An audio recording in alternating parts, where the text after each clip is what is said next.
And turning to your 7-day, well, the weekend right now looks chilly, but does look sunny. All right.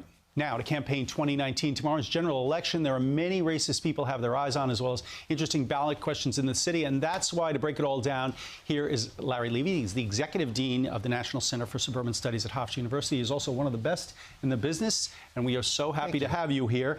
A couple of races in New York City, obviously causing a lot of interest. The first one is public advocate. We got Jumaane Williams against Joe Borelli, Republican Democrat. And as we know, New York City is generally a pretty Democratic town here, right? Right. I mean, there's no doubt in the minds of any expert that the Democrat is going to win.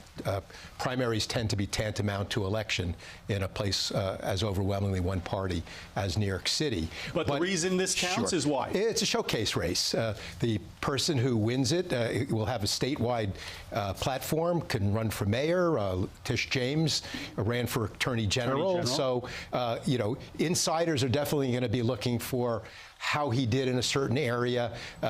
You know, they'll be looking at whether this is a person who can bring people to the polls. Right. But in the end, you know, there's no mystery here. Okay. Also, perhaps along those same lines is the Queens DA race, which was an amazing primary, one of the closest in New York City history. And now, though it looks like Melinda Katz certainly would have the edge on Joe Murray, but you never know.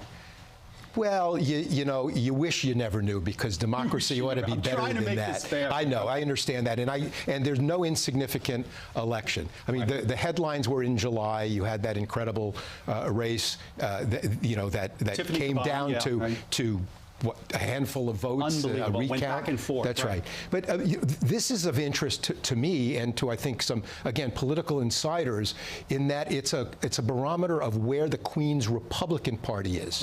As democratic as New York, I mean, as democratic as New York was, there were a number of Republican office holders who'd get elected from Queens over the years. Now we're down to almost none, and in fact, Joe Murray, who I think is the running on the Democratic line, is running on the Republican line, is a Democrat. Right, he's a Democrat.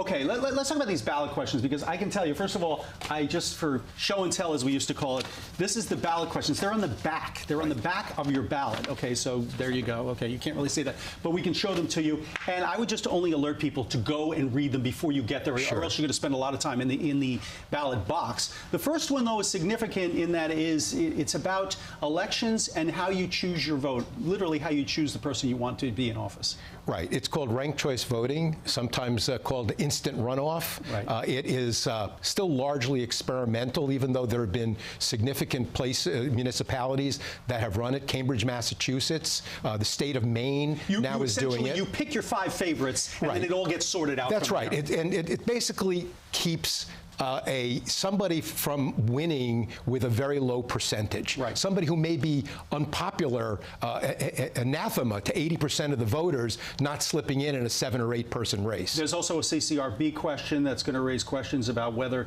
they make the CCRB, the Civilian Complaint Review Board, more powerful. And once again, we may be hearing from the union. Well, both the ranked choice and the CCRB ballot questions are of interest beyond New York City. I mean, folks on Long Island, New Jersey, Westchester should be paying attention, because people are frustrated in terms of the ballot access, you know, by how their democracy is working. Right. And there are a lot of communities that are going through the questions, and not even from an anti-cop perspective, of how should we rein in, how should we judge the actions of our police officers. The police, so to speak. Okay, let's go to Long Island and Hempstead Town Supervisor, which you have said basically that a lot of people around the country are going to be looking at this race because of where it is. Well, they certainly should be. First of all, Hempstead is the largest township in the country. Right. It used to be a Republican bastion.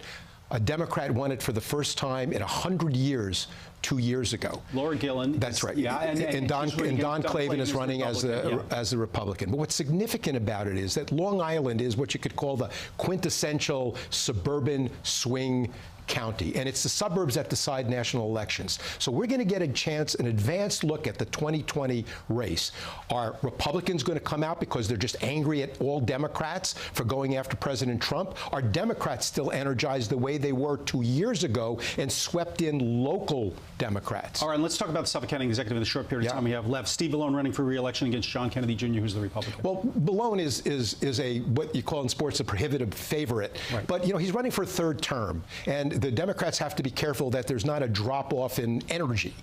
He's also running against John Kennedy, who's no slouch. He's the elected county controller. He's been a legislator. He has a significant base in certain portions of the country. But the Democrats, again, and this is more of the bellwether thing, is to see what's the margin of victory. Okay. If Kennedy comes close, it tells you that there's something in the air that probably is good for Republicans in 2020, and the reverse is true. 20 seconds that we have left. Yeah. Early voting, what is it going to mean? Well, that's a good question. We don't know. The early voting, it's the first time in the state. We're going to get a look and see, did it drag more people out? We can look at historical evidence from prior years.